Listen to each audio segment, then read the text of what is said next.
Okay, so step one, if you recall from our previous painting, Marblehead Lighthouse, I suggested that you take a look at your background, and that's assuming you've done the fluid acrylic pour background.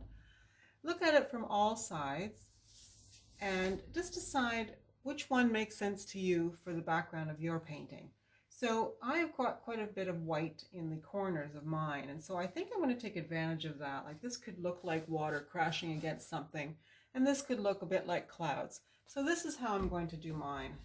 I'm putting it what's called landscape orientation, so horizontally, and I would recommend that you do that for yours as well. However, if you want to flip yours portrait and have it vertical, absolutely you can do that. So the first thing we're going to do is take a look at the horizon line. If you look at my reference photo here, one of the things we do as to make art, to make anything with perspective, is to drop the horizon away from center. So in this case, I've dropped it slightly under center, and I would recommend that you do that as well. So I'm going to suggest we use just your light blue. Perhaps bring a little bit of light blue into the middle. I've already got a little bit of white here. I was playing around a bit. So I've got a really nice light blue. Now again, for those of you that have watched Marblehead Lighthouse, you know that we're using acrylic paint and you always want your brush damp. So you're putting it into your water first, you're dabbing it onto your paper towel, and then you're going into your paint. You're flattening the paint on both sides of the brush so that you have a nice chiseled look and you don't have dripping water and you don't have a gob of paint. So that is what we're going to do. And now we're just going to create our horizon line. So I'm just going to drop it. I've got this really nice white mark here that I really like. So I'm going to just come in below that. And see, because it's a nice light blue, it's going to blend in and it's not going to be too noticeable. Straight or straightish, this is just a sketch. We are going to paint over this afterwards when we make our water. So just give your eye an indication of a horizon line. So then you're going to clean the paint off of your brush. Dab it into the bottom of your container, whether you're using a bowl or a cup. So if you dab it into the bottom, flipping it around both sides, when you bring it out, there shouldn't be any paint on your brush. And then just dab it on both sides on your paper towel. So now we're good to go again with a nice damp brush.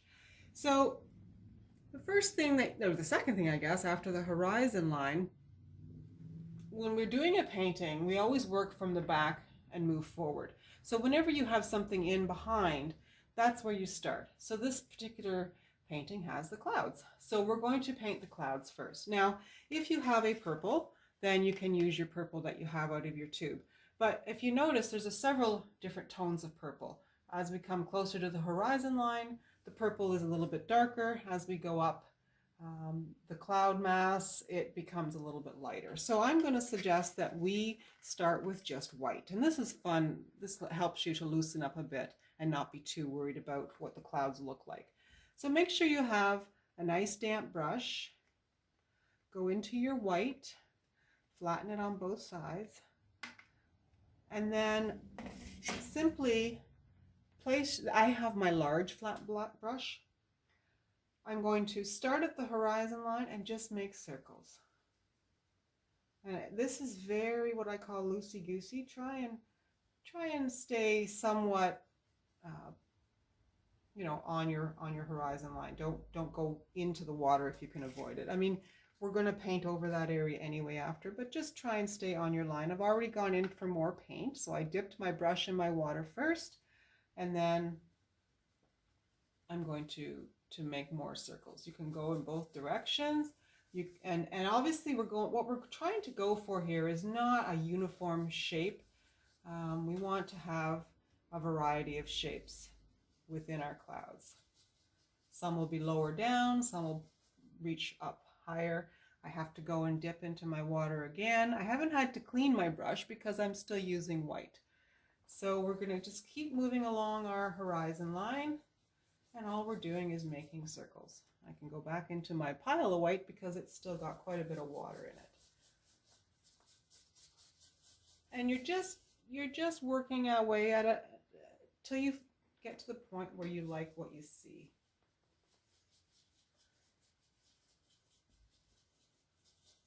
There's no rules, no no guidebook to doing this really. You just do what looks good for you. And I kind of like what's happening here.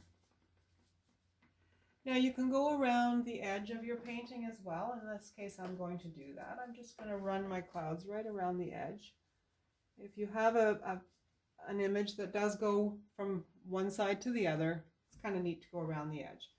Now, I think we're going to let that dry for a moment, and we're going to put a second coat on. And if you recall that from our previous video, white is a transparent color at times.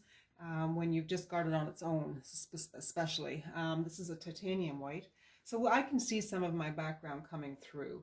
So because I want to have the tops of my clouds seeming quite bright, I think I'm going to do a second coat. Certainly, once it's dry, it'll make it more opaque. So we're going to let that dry. So while that's happening, we can just mix a couple of purples. So I have a purple.